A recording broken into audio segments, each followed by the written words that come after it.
So, Rod, how did the first Q2 golf tournament come about and where did it get its name?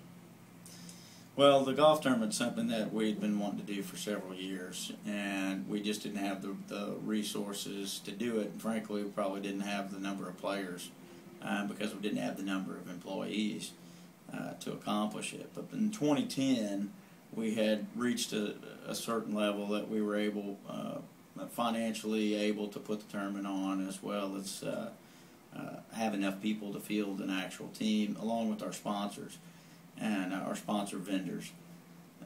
A significant event happened February 2010 where the plane crash that hit the IRS building next door killed a man, Vernon Hunter.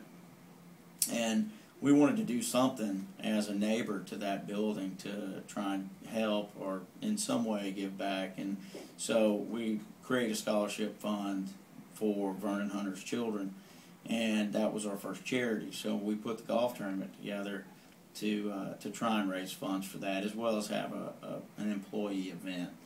And the name HR Nightmare came about because the committee we had formed to put the tournament together and come up with ideas was a mixed group of individuals and employees that, quite frankly, had a risque sense of humor. And so as we went around the table trying to come up with names for prizes, a lot of racy and edgy names started to come up. Well, Carrie Wright, who was at the time was our HR manager, was sitting at the end of the table, and I was looking at her as we were bantering back and forth, and she had her head in her hand and she started rubbing it, and she looked up at one point and said, "This is going to be an HR nightmare."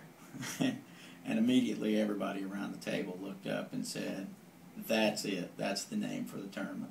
So that was when we formed it, 2010. That was our first tournament. Vernon Hunter was the first recipient, or his children were the first recipients of the charity award, and HR Nightmare Golf Tournament got its name.